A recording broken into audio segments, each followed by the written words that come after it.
नमस्कार, स्वागत है आपका। आपके साथ मैं दीपेश बरगने। मौत पर सियासत, यह शब्द आपने कई बार सुना या पढ़ा होगा। जाहिरा तौर पर कोरोना काल में हुई मौतों पर भी यही शब्द बार बार सुना, बोला और देखा जा रहा है। पूरे देश में सत्ता और विपक्ष का सबसे फेवरेट खेल यही बना हुआ है और छत्तीसगढ़ की राजनीति भी इससे अछूती नहीं है। एक तरफ जहां बीजेपी सरकार पर आंकड़े छिपाने का आरोप लगा रही है, तो दूसरी तरफ कांग्रेस सर्वे कराकर सच्चाई उजागर करने की बात कर रही है। अब सवाल उठता है कि आखिर विपक्ष के आरोपों में कितनी सच्चाई है, और अगर सरकार को यह आरोप भ्रम या अफवाह लगते हैं तो फिर जवाबदेही क्यों नहीं है। सवाल यह भी कि सरकारें क्या वाकई सर्वे के सहारे ही होती हैं, और एक सवाल यह भी उठता है कि अटल आडवाणी का वंशज विपक्ष क्या वाकई इतना कमजोर है कि सरकारें आंकड़े छिपा सकें।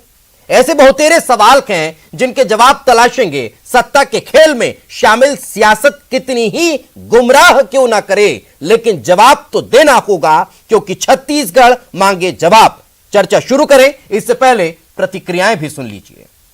अखिल भारतीय कांग्रेस कमेटी की संवेदनशील अध्यक्षा आदरणीय सोनिया गांधी जी ने सभी संगठन के लोगों को निर्देशित सर्कुलर के माध्यम से जारी किया गया है कि हम जो इस कोविड काल में जो प्रभावित लोगों से मिले, उनका दुख साझा करें और उनको क्या राहत हम दे सकते हैं वो उन तक पहुँचे। और एक सर्वे भी हम लोगों को करना है कि इस कोविड काल में कौन बीमार थे, उनके परिवार के लोगों की मौत हुई है नहीं हुई है। हम ब्लॉक अध्यक्षों के माध्यम से हम जितने हमारे कस्बे हैं, लगभग 19,500 से अधिक कस्बों में हम संगठन के माध्यम से पहुंचेंगे, और हर हमारा जो कोरोना वॉरियर्स है जो संगठन का होगा, वो हर दिन 10 से 15 घरों में जाएगा। एक महीने के अंदर लगभग 200 से अधिक घरों में जाके पहुंचने का प्रयास करेगा।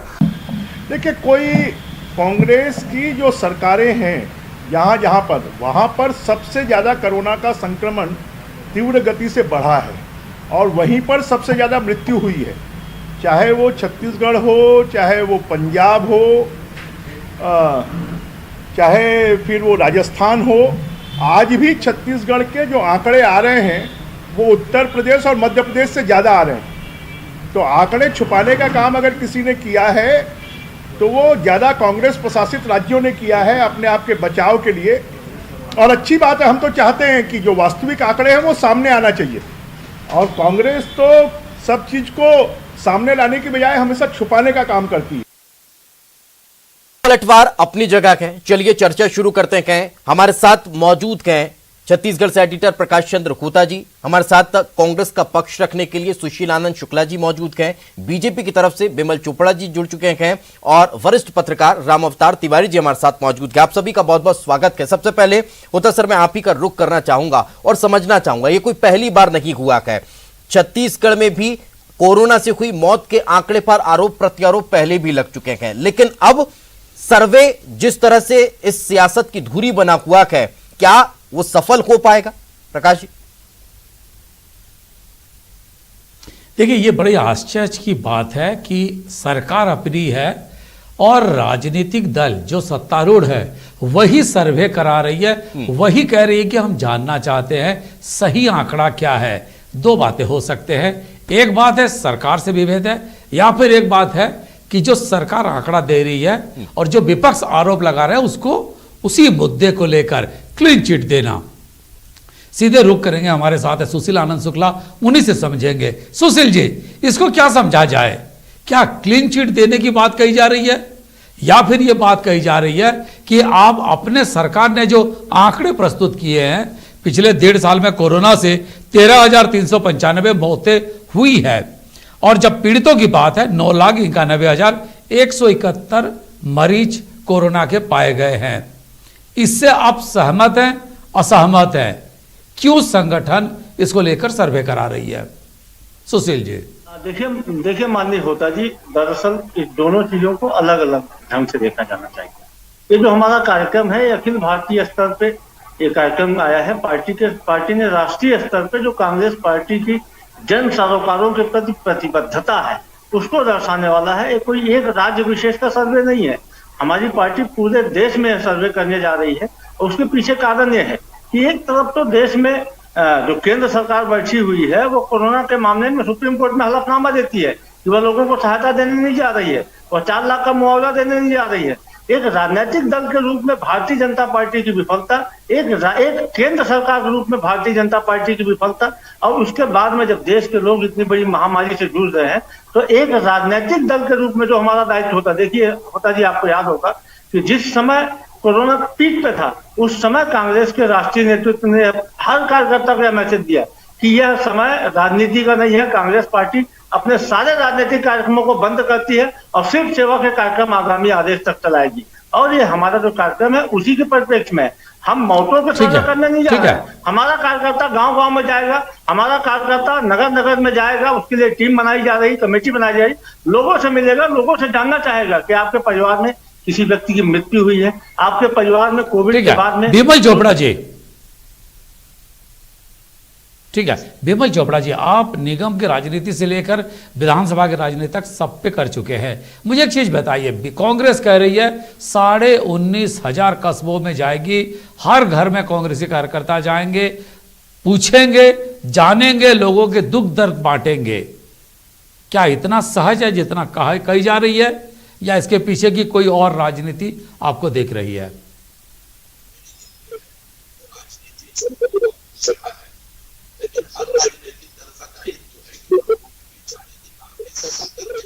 तो अच्छी बात है कि कांग्रेस की नींद चाहे देर से खुली हो, कि वो घरों में जा रही है लोगों के। लेकिन मैं एक चीज ही बोलना चाहता हूं कि कांग्रेस की नीति क्या है ये हमको समझ में नहीं आती कि सरकार के समानांतर कांग्रेस जो है अपनी एक सरकार चला रही है, ऐसा लगता है। देखिए, सिलगेर का मामला हुआ, वहां एक दंडाधिकारी जांच जो है माननीय भूपेश बघेल जी ने ज्ञापित की कि एक दंडाधिकारी जांच होगी। वहीं दूसरे तीसरे दिन भूपेश बघेल जी कांग्रेस की एक कमेटी बनाते हैं जो वो जांच करेगी। अरे आप सरकार में हैं, एक सरकार की कमेटी और कांग्रेस की कमेटी यदि अलग अलग रिपोर्ट देती है, आप किसको मानेंगे? दोनों कमेटी आप बना रहे हैं। आज कांग्रेस यहाँ सरकार में है, कांग्रेस जो है कह रही है, सरकार कह रही है, भूपेश बघेल जी कह रहे हैं कि 13,500 के लगभग मृत्यु हुई है। कांग्रेस के लोगों को विश्वास नहीं है कि घर घर जाकर के सर्वे करेंगे कि सरकार जो बोल रही है वो झूठ बोल रही है, सरकार सही नहीं बोल रही है, ये आंकड़े प्रस्तुत करेंगे। भूपेश बघेल जी किसकी बात मानेंगे? सोनिया गांधी जी किसकी बात मानेंगे? दूसरी बात जो आनंद शुक्ला जी बोल रहे थे कि 4 लाख रुपए मृतक परिवारों को देना चाहिए, केंद्र सरकार नहीं दे पा रही। राज्य सरकार क्या कर रही है? केंद्र के दिए चावल तक में आपने कटौती कर दी, उसकी जमाखोरी कर रहे हैं, वो चावल नहीं दे रहे हैं। 1 रुपए की सहायता राशि आपने पहुंचाने का काम नहीं किया, न महिलाओं को, न मजदूरों को, न किसानों को। आपके ऊपर बहुत सारे आरोप हैं। पैसा नहीं दिया और आप चिल्ला रहे कि चलो आप अपनी जिम्मेदारी कीजिए, अपनी जिम्मेदारी के साथ निभाइए अपनी जिम्मेदारी, और उसके बाद दूसरे पर बोलिए केंद्र सरकार 4 लाख नहीं दे रही। अरे हरियाणा में 2 लाख दे रही है सरकार, आप क्या दे रहे हैं? फूटी कौड़ी जी, माननीय होता जी, सुप्रीम कोर्ट में इन्होंने हलफनामा दिया है कि हम 4 लाख रुपए, देखिए सेंट्रल एपिडेमिक एक्ट के तहत केंद्र सरकार का यह दायित्व बनता है कि इस महामारी से जो मृत्यु हुई है उसमें सबको मुआवजा दे। सुप्रीम कोर्ट ने जब इनसे क्वेरी किया, सवाल किया, तब सुप्रीम कोर्ट में जाकर हलफनामा देते हैं कि इन मौतों पे हम मुआवजा देने की स्थिति में नहीं है, देश की अर्थव्यवस्था समाप्त हो जाएगी। अरे भाई, आप कानून बनाइए, आप केंद्र के सरकार में बैठे हुए, आप नियम बनाइए, राज्य सरकारें बाध्य होंगी देने के लिए, आप सहायता कीजिए, आपकी नियत तो होनी चाहिए। ये मौतों का सर्वे नहीं है, ये सर्वे है विमल जी, क्या आपकी नियत नहीं है पैसा देने की? विपक्षी दल के रूप में अगर कांग्रेस देने की बात कर रही है, सहायता करने की बात कर रही है, बीजेपी को विरोध क्यों है? मोदी विफल हो गए।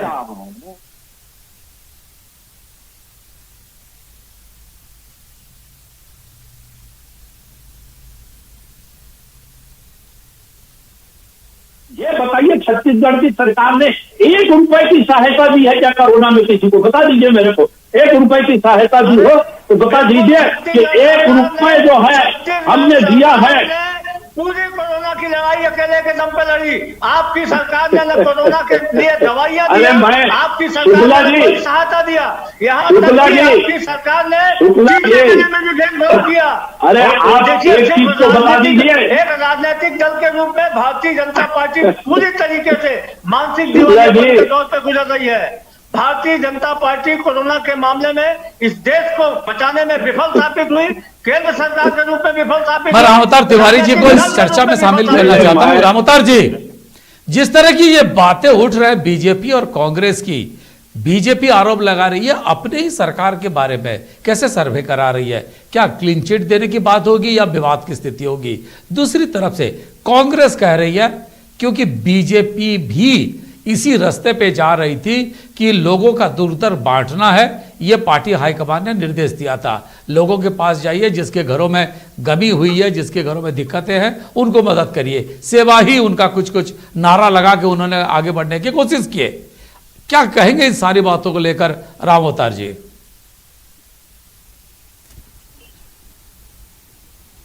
होता जी, एक बड़ी महामारी है। इस महामारी में जितने मौत के आंकड़े जो आ रहे हैं वो आंकड़े सही नहीं है, ये हर कोई जानता है, चाहे केंद्र सरकार के हो चाहे राज्य सरकार के हो। तो ऐसे में जो है हर गली मोहल्ले में बहुत लोग मारे गए हैं। जो मारे गए हैं ऐसी स्थिति में उनके बारे में सही स्थिति आनी चाहिए। पहली बात, मेडिकल जो जांच में और जिन अस्पतालों में मौत हुई है, सरकारी तौर पर आंकड़े तो है नहीं, ना शमशान घाटों में है, ना सरकार के एक सांख्यिकी विभाग होता है पूरा, जो मौतों के सर्वे करके उसकी रिपोर्ट तैयार करती है। केंद्र सरकार की संस्था है और राज्य भी वो काम करती है जिला स्तर पर। तो ना जिला स्तर पर काम हुए हैं, ना शमशान घाटों में है, ना अस्पतालों में है कि वास्तविक लोगों की कितने लोगों की मौत हुई है। इस मामले में पारदर्शिता होनी चाहिए। पारदर्शिता इसलिए भी होनी चाहिए कि जो प्रभावित लोग हैं, जो अपने जीवन की बड़ी पूंजी जो अपने इलाज में गंवा दिया, अपने परिवार को गंवा दिया, अपने बहुमूल्य लोगों को जो लोग ने खोया है, उन लोगों के बीच राजनीतिक दलों को राजनीति करने के अलावा सेवा का काम भी करना चाहिए।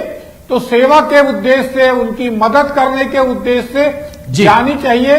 इस मामले में पूरी पारदर्शिता सबको करना चाहिए, केंद्र सरकार हो, राज्य सरकार हो, और उन लोगों को आर्थिक मदद, सामाजिक मदद मिलनी चाहिए और सही रिपोर्ट आनी चाहिए, ताकि दोबारा महामारी की स्थिति आती है तो स्वास्थ्य विभाग या राज्य सरकार किस तरह से मुस्तैदी के साथ खड़े रहे। ठीक है सुशील जी, एक बात है, जो बात सभी पैनलिस्ट कह रहे हैं, पारदर्शिता होनी चाहिए। मान लीजिए जो सरकारी आंकड़े हैं और जो पार्टी के सर्वे का आंकड़े हैं, दोनों में मेल नहीं होता है, तो क्या होगा? देखिए माननीय होता जी, पहली बात तो काल्पनिक सवाल है। दूसरी बात, मैं अभी जैसे माननीय रामअवतार तिवारी जी कह रहे थे, मैं फिर स्पष्ट कर दूं, यदि हमारे सर्कुलर के बारे में जैसा कि डिबेट का इशू है, तो मैं आपको बता दूं कि कांग्रेस पार्टी का जो ये कार्यक्रम है, यह पूरे देश में चलाया जाने वाला कार्यक्रम है, पहली बात। दूसरी बात, इस कार्यक्रम के माध्यम से हम किसी भी प्रकार की राजनीति नहीं करना चाहते। जैसा अभी माननीय रामअवतार तिवारी जी कह रहे थे कि राजनीतिक दलों को सेवा में आगे आना चाहिए, तो यह सीधे सीधे सेवा का कार्यक्रम है। यह सिर्फ देश में आज 18 से अधिक राज्यों में भारतीय जनता पार्टी जो रिपोर्ट आएगी उत्तर प्रदेश की, वो हो सकता है चौंकाने वाले हो। जो पड़ोसी राज्य के आएंगे आंकड़े, वो हो सकता है चौंकाने वाले हो। लेकिन छत्तीसगढ़ में क्योंकि आप ही की सरकार है, कांग्रेस की सरकार है, यहां पे अगर आंकड़ों में अगर मेल नहीं होगा तो कह सकते हैं काल्पनिक सवाल है, तब क्या होगा? देखिए माननीय होता जी, यह हम रिपोर्ट को, सर्वे को इस उद्देश्य से नहीं कर रहे हैं कि सर्वे में क्या होने वाला है। हम इस उद्देश्य से करना चाहते हैं, हम लोगों से जाके पूछेंगे कि भाई आपकी आवश्यकता है क्या। दूसरी बात, हमारे इस कार्यक्रम में एक महत्वपूर्ण उद्देश्य है कि जो ऐसे लोग जो कि वास्तव में कोरोना योद्धा थे, यदि आपके घर में नल चालू करने वाला नहीं आता कोविड के समय, संक्रमण के समय, तो क्या आपके घर में पानी आता? यह सब्जी वाला नहीं आता, दूध वाला नहीं आता, वास्तव में कोरोना योद्धा थे, उनको किस प्रकार से परेशानी आई, उनकी रोजी रोटी में क्या परेशानी आई है, इनको कैसे दूर किया जाता है, राजनीतिक दल के रूप में हम उनको कैसे मदद कर पाएंगे। हमारा यह उद्देश्य है, हमारा यह उद्देश्य है। किसी ने अपने घर के व्यक्ति को खोया है, हम उसके जब कांग्रेस पार्टी के उद्देश्य ही सेवा है तो फिर क्यों विरोध कर रही है बीजेपी? नहीं, हम कहाँ विरोध कर रहे हैं, कोई विरोध नहीं। ये तो मैं बधाई देना चाहता हूँ कांग्रेस को कि उनकी नींद खुली, लेकिन देर से खुली। भारतीय जनता पार्टी जो है पिछले कोरोना काल से सेवा के कार्य में लगी है। सेवा ही संगठन को लेकर के, चाहे वो युवा मोर्चा हो, चाहे महिला मोर्चा हो, चाहे चिकित्सा प्रकोष्ठ हो, सब के सब लगे और सबकी बैठकें हर 3 से 4 दिनों में हो रही है कि कौन क्या कर रहा है। चलिए, आज कांग्रेस की खुली, अच्छी बात है नींद, उनको बधाई कि आज वो आ तो रहे हैं फील्ड में। दूसरी बात मैं ये कह देना चाहता हूँ जी, कांग्रेस जो है छत्तीसगढ़ में तो कुछ नहीं करेगी, यदि अंतर आते वो बराबर ले आएगी। हमारा राजनीति करना उद्देश्य नहीं है। ये राजनीति करेंगे उत्तर प्रदेश में, मध्य प्रदेश में, महाराष्ट्र भाजपा शासित राज्यों में, वहां आंकड़ों में अंतर दिखाएंगे। अरे इस प्रकार की राजनीति नहीं। मैं ये चाह रहा हूँ कि चाहे छत्तीसगढ़ हो, चाहे उत्तर प्रदेश हो, चाहे कोई भी हो, 1 मिनट होता जी, आधा मिनट, कोरोना से जिनकी भी मौत हुई है उसके लिए सरकार को किसी प्रकार से आंख बंद नहीं करना चाहिए। देखिए, अस्पताल में बहुत सारे लोग भर्ती होते हैं जिनका टेस्ट नहीं हो पाता है, लेकिन उनका इलाज कोरोना की गाइडलाइन में चलता है, उनकी मृत्यु होती है, उनको कोरोना की मौत माना जाए। जो लोग कोरोना से बीमार होने के बाद घर चले जाते हैं लेकिन उसके कॉम्प्लिकेशन से उनकी मौत हो जाती है, हार्ट अटैक से हो जाती है, कुछ से, वो कोरोना की मौत मानी जाए और वास्तविक आंकड़े आए। सरकार जो है वास्तविक आंकड़ों को लाए, चाहे केंद्र की हो चाहे राज्य की हो। नियत खराब नहीं होनी चाहिए कि इस राज्य में हम सरकार को बदनाम करेंगे और इस राज्य में जो है हम सरकार को बचाएंगे। ये नियत गलत है। दो आपकी क्या रामवतार जी, आपको उम्मीद है कि अगर उत्तर प्रदेश, मध्य प्रदेश या बाकी राज्यों के जो आंकड़े आएंगे वो टोटली भिन्न होंगे और पंजाब, राजस्थान और छत्तीसगढ़ के रिपोर्ट जो आएंगे वो अलग होंगे? रामवतार जी, देखिए होता जी, इसमें राजनीति एक बड़े तरीके से होगी। विश्व की 2 बड़े मीडिया ने ये देश का सर्वे में 50 लाख से ज्यादा लोगों की मौत के आंकड़े दे दिए। उसके बाद से ये विवाद खड़ा हुआ है कि गुजरात, उत्तर प्रदेश सहित जो भाजपा शासित राज्य है, महाराष्ट्र, जहां पर जो आंकड़े बताए जा रहे हैं उससे 4 गुना ज्यादा मौतें हुई हैं, 5 गुना ज्यादा मौत हुई है। तो मौत के जो आंकड़े हैं वो लगभग हर सरकार ज्यादा बता रही है। तो कांग्रेस जो है छत्तीसगढ़ में ये घोषणा करके एक तरह से तीर निशाने पर उन भाजपा शासित राज्यों की तरफ ले जाना चाहती है जो भाजपा गुजरात को मॉडल मानती है। वो एक वहां पर क्या स्थिति थी, जो उत्तर प्रदेश में जो एक बड़े राज्य है वहां पर क्या स्थिति, वो एक तरह से सब चीजों को दिखाना चाहती है और खुद अपने यहाँ ये काम करती है या नहीं करती है ये देखना चाहिए। परंतु ये सबसे बड़ी बात है, सर्वे में होनी चाहिए, ये खुद केंद्र सरकार को भी घोषित करनी चाहिए, भाजपा को भी करनी चाहिए और इसके लिए एक प्लान, कार्य योजना तैयार करके सभी पार्टियों। दीपेश जी क्या कहेंगे, राजनीति आपके भी कुछ सवाल है? आगामी समय जो महामारी फैलेगी, बिल्कुल बिल्कुल, लेकिन इससे इतर सवाल यही है ना कि अगर बीजेपी पारदर्शिता का सवाल खड़ा कर रही है तो वो कितनी ज्यादा महत्वपूर्ण होगी और वो वहां साबित होती हुई दिखाई देती भी है या फिर नहीं। और फिर सवाल एक और वहीं खड़ा होता है कि अगर सर्वे खुद वही पार्टी कर रही है जिसकी सरकार चल रही है और सर्वे के आंकड़े अगर भिन्न निकलकर सामने आते हैं, तब फिर क्या उनको मैनिपुलेट करने का काम होगा या फिर उन पर कोई दूसरी बात निकलकर सामने आएगी? अब ये आने वाला वक्त बताएगा। चूंकि वक्त का अभाव है, बहुत बहुत शुक्रिया आप सभी का इस चर्चा में जुड़ने के लिए। इसी के साथ हमारी इस खास पेशकश में आज फिलहाल इतना ही। कल फिर हाजिर होंगे किसी नए मुद्दे के साथ, तब तक दीजिए इजाजत, नमस्कार।